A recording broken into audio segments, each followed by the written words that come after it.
O cheiro da carne chegou antes de qualquer outra coisa.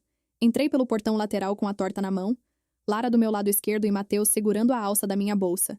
E o ar estava impregnado daquele cheiro específico de carvão e gordura derretendo, o tipo que normalmente faria minha boca salivar. Mas alguma coisa estava errada. O churrasco estava no espeto. A mesa da varanda estava posta com toalha de plástico quadriculada e copos coloridos. Minha mãe estava com o avental de girassóis que ela usa quando quer parecer a matriarca feliz de uma propaganda de margarina. E nada disso era o problema. O problema era o cadeado. Era um cadeado novo, daqueles de aço, preso na alça da porta da cozinha com um clique que eu ouvi de longe enquanto tentava entrar para deixar a torta na bancada como sempre faço. Tentei de novo. Fechado. Rodei a maçaneta de um lado e do outro como se fosse ser diferente na segunda tentativa. Não foi. Minha mãe Selma apareceu pelo corredor com uma concha de servir na mão e um sorriso que não chegava aos olhos. Pode deixar aqui fora, Carla. Apontou para o chão da varanda como se eu fosse uma entregadora. Depois se virou para a mesa onde minha irmã Débora já estava sentada, cabelo escovado, o namorado ao lado, a cadeira dela encostada na sombra da parreira que meu pai plantou há 23 anos. Eu olhei para a mesa. Havia lugar para todo mundo menos eu e os meus filhos. Mãe. A minha voz saiu mais baixa do que eu queria. O que está acontecendo? Ela ajeitou o avental com as duas mãos, a postura de quem está prestes a proferir uma sentença que já ensaiou. Sem almoço para mentirosos, Carla. Enquanto você não aprender a respeitar essa família, não senta à minha mesa. Mateus apertou a alça da minha bolsa mais forte. Lara olhou para mim com aquela expressão de 7 anos que ainda acredita que existe explicação razoável para tudo. Depois olhou para a mesa farta, para o churrasco, para o copo de guaraná que a vovó estava servindo para o filho da Débora, um menino da mesma idade dela.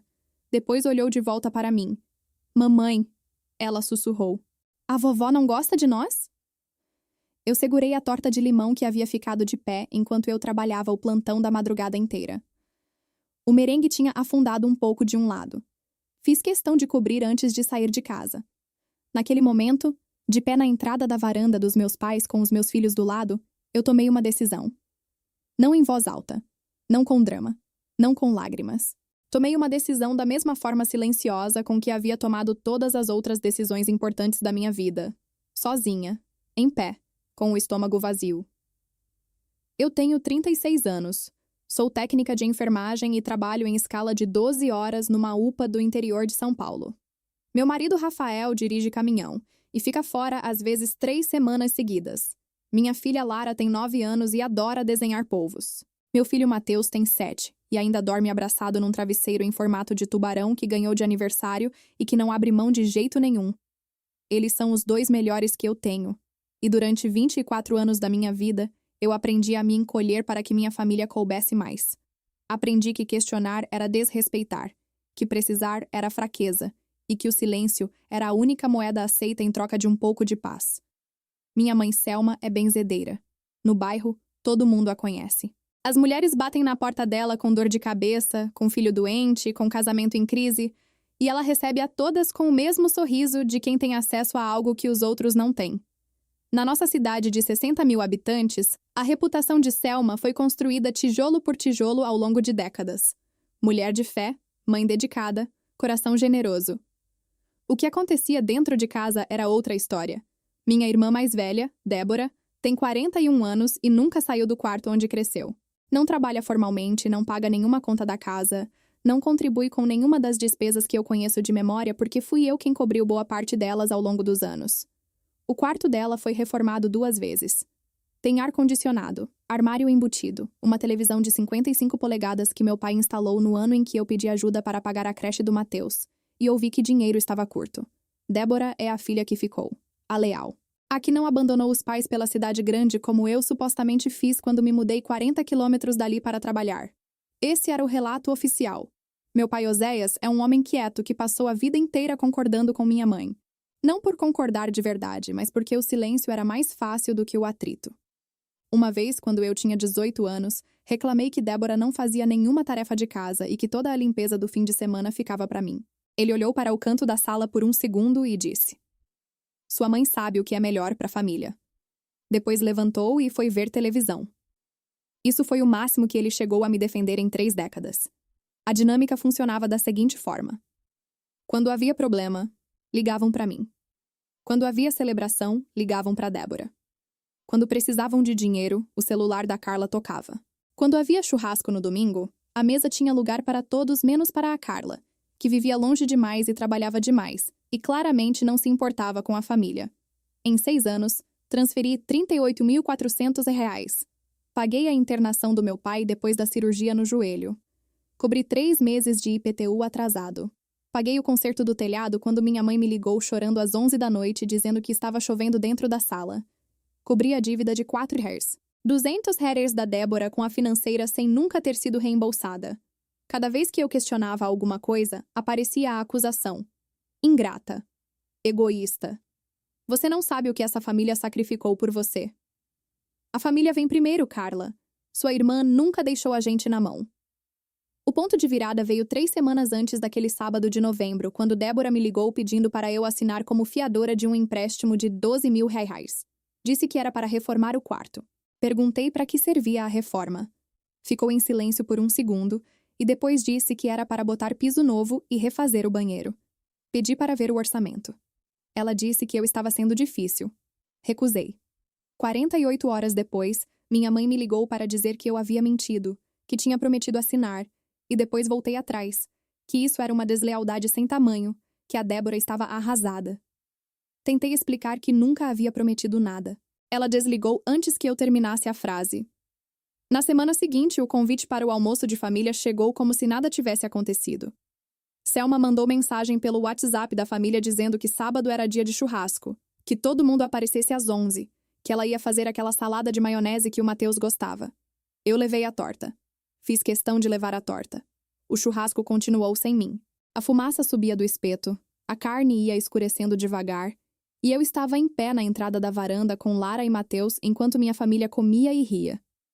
Os vizinhos do lado tinham aparecido, como era comum nos almoços de domingo. A vizinha Dona Conceição, que frequentava a benzedura da minha mãe todo mês.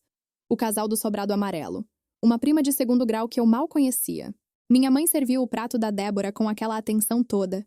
A fatia mais generosa de picanha. A farofa por cima. O vinagrete do lado. Depois virou para os convidados e comentou em voz alta, com o mesmo tom que usava para falar de qualidade de vida e de escolhas pessoais. Filha que não respeita a mãe não merece sentar à mesa. A gente tem que ter limites, né? Senão fica assim, cada um fazendo o que quer. Dona Conceição assentiu devagar. Matheus puxou minha mão e perguntou se podia pelo menos pegar um copo d'água porque estava com calor. Eu disse que sim, que a gente ia tomar água no carro. A cozinha estava fechada. Fui até o carro com os dois, abri o banco de trás, peguei uma garrafinha que estava no bolso da porta e dei para ele. Lara ficou em silêncio no banco. Depois de um tempo, ela perguntou se a gente ia embora. Eu disse que sim. Ela perguntou se a vovó estava brava. Eu disse que sim. Ela ficou olhando pela janela e depois virou para mim com aquela expressão dela que parece mais velha do que o corpo que ela ainda tem. Não foi por nossa culpa, ela disse. 7 anos. Matheus tinha 7 anos, e disse aquilo como se tivesse lido num livro que eu havia sublinhado. Fiquei no banco do motorista por 32 segundos exatos. Sei por que contei. Era uma coisa que aprendi no trabalho, contar quando você precisa segurar alguma coisa que não pode sair. 1, 2, 3, 4, até chegar num lugar onde a respiração baixa e a voz volta a funcionar direito. Liguei o carro. E naquele momento, no estacionamento de terra batida em frente à casa onde cresci, com a torta de limão ainda no banco do passageiro porque não havia lugar para ela na mesa, eu decidi que nunca mais ia pedir licença para existir dentro da própria família. O que a minha família não sabia é que eu havia começado a guardar coisas há 4 meses. Não foi um plano elaborado no começo, foi um instinto. Depois de um episódio em maio, quando a Débora tentou convencer meu pai a me retirar como beneficiária do seguro de vida dele, porque eu não precisava, tinha marido e emprego fixo, algo em mim percebeu que aquilo não era disfunção familiar. Era estrutura. Havia uma lógica, uma organização, uma hierarquia que funcionava precisamente porque eu nunca havia documentado nada. Comecei pelos extratos bancários. Imprimi os últimos 6 anos. Fui destacando cada transferência, cada Pix, cada depósito com o nome dos meus pais ou o celular da Débora como beneficiário. Montei uma pasta com plástico transparente. 38.400 reais, em 63 transações ao longo de 72 meses.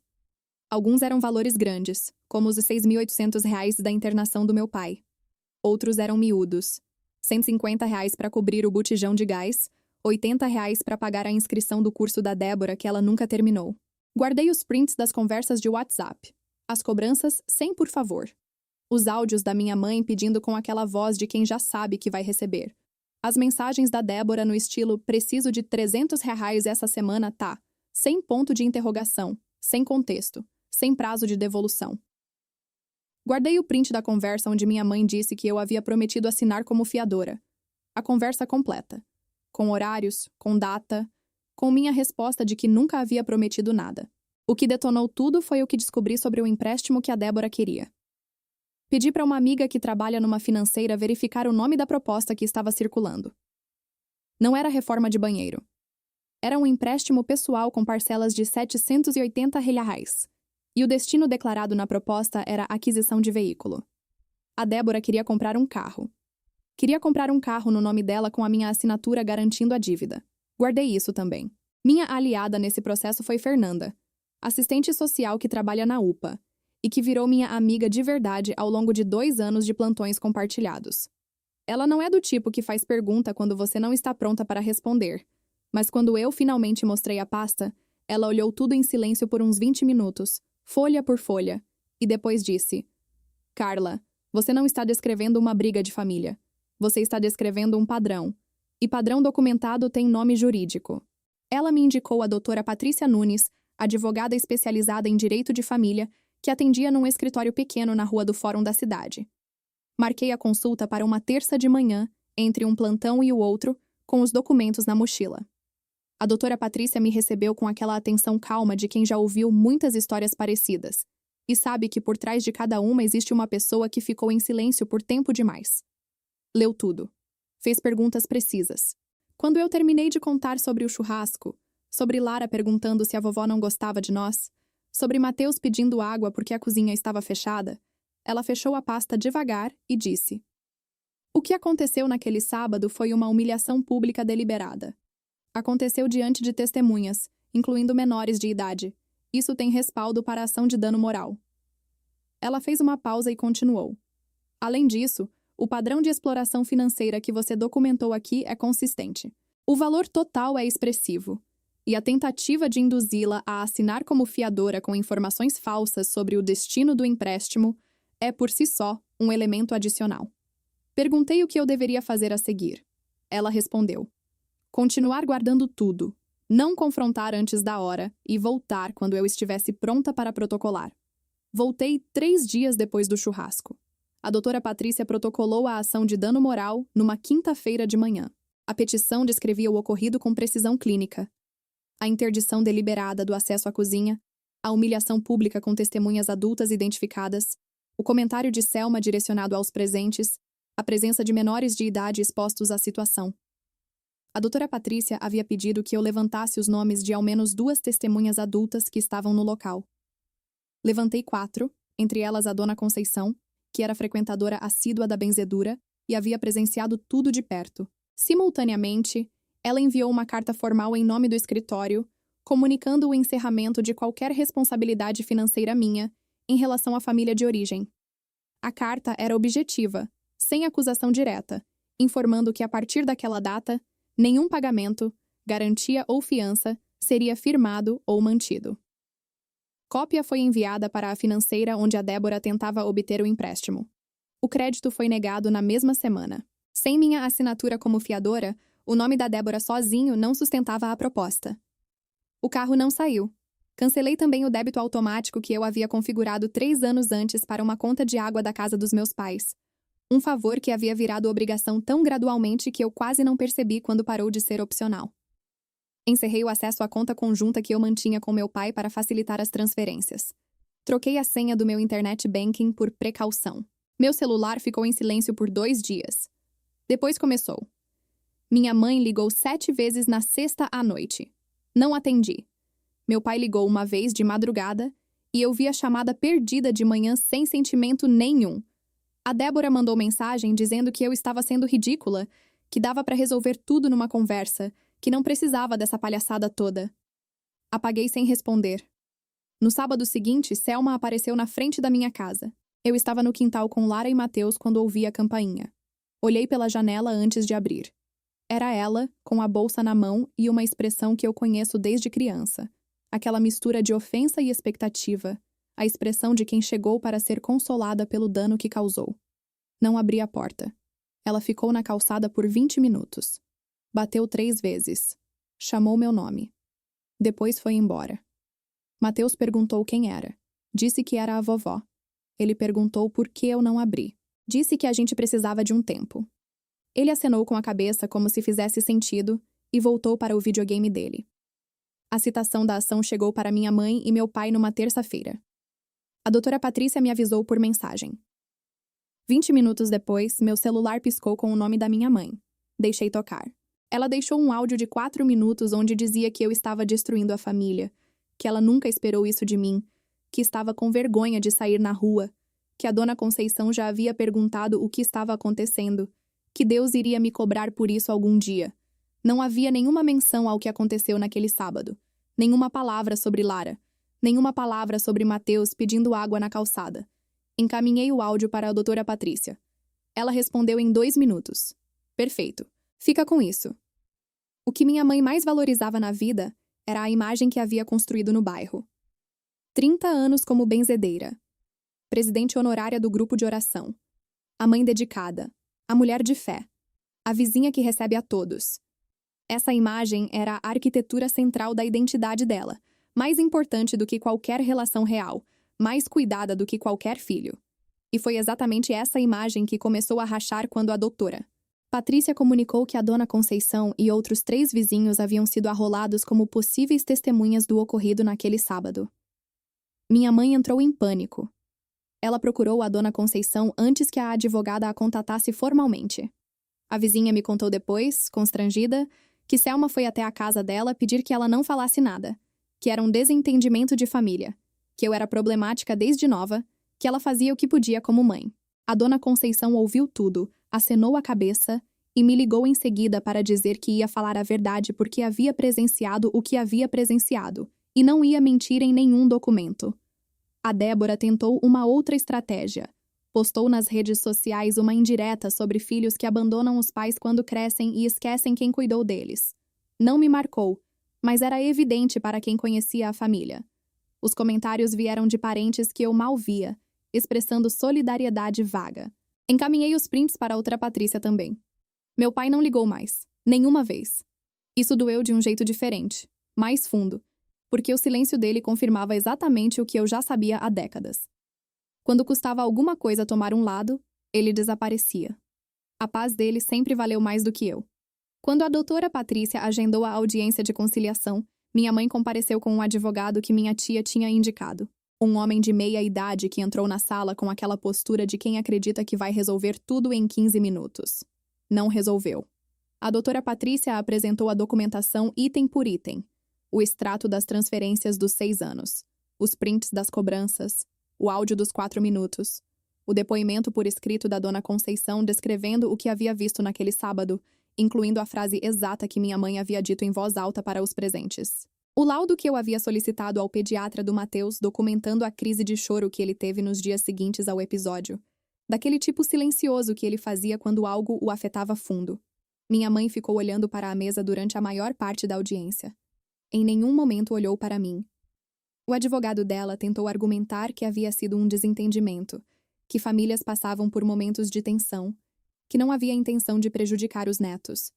A doutora Patrícia respondeu com calma que intenção não era o parâmetro legal relevante, que o que importava era o dano causado, e que o dano estava documentado com testemunhas identificadas e depoimento médico. Depois de 45 minutos de audiência, o advogado dela pediu uma pausa para conversar com a cliente. Voltaram em 12 minutos com proposta de acordo extrajudicial. O acordo foi assinado numa tarde de março com cheiro de papel e ar-condicionado mal regulado. Não vou descrever os valores porque não é sobre isso. O que importa está em 3 linhas específicas daquele documento, as linhas que minha mãe assinou com a mão levemente trêmula, depois de ler 3 vezes como se ainda esperasse que as palavras mudassem de sentido. A primeira linha reconhecia formalmente que o episódio de novembro havia causado constrangimento e dano emocional a mim e aos meus filhos. A segunda linha estabelecia que não havia qualquer obrigação financeira minha em relação à família de origem, retroativa ou futura. A terceira linha comprometia as partes a não fazerem declarações públicas sobre o episódio nas redes sociais ou em qualquer outro meio. Quando a doutora Patrícia me entregou minha cópia, disse apenas: "Guarda isso num lugar seguro." Guardei na mesma pasta de plástico transparente onde tudo havia começado. Rafael voltou de viagem numa quinta-feira de manhã com aquela cara de quem dirigiu 500 quilômetros e não dormiu direito. Deixou a mochila na entrada, tomou um copo d'água em pé na cozinha e ficou me olhando por um segundo antes de dizer que eu estava diferente. Perguntei o que ele queria dizer. Ele disse que não sabia explicar direito, só que eu estava mais parada. Do jeito bom. Como quem finalmente encostou nos 2 pés no chão. Ele estava certo. No domingo seguinte, fiz macarrão no almoço. Macarrão com molho vermelho de tomate pelado que o Matheus adora e que o Lara prefere sem azeitona. Então faço metade sem e metade com. Eles se sentaram à mesa antes de eu terminar de servir, o que nunca acontece, e ficamos os 3 almoçando sem pressa, com a janela aberta e o barulho do bairro entrando de leve. Matheus perguntou se a gente ia na casa da vovó no domingo seguinte. Disse que não. Ele perguntou se a gente ia algum dia. Fiquei um segundo antes de responder. Disse que não sabia, que às vezes as pessoas precisam de distância para as coisas ficarem melhores, mas que a gente estava bem. A gente estava muito bem.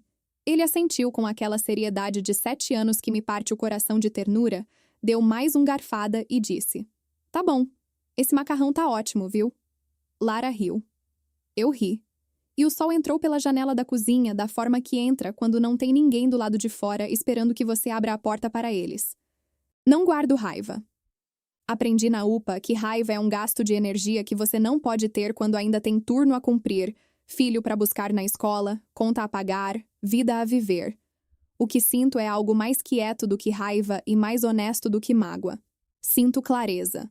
A clareza de quem passou 2 décadas tentando merecer uma cadeira numa mesa que nunca foi dela, e finalmente entendeu que a mesa certa era a que ela mesma montou.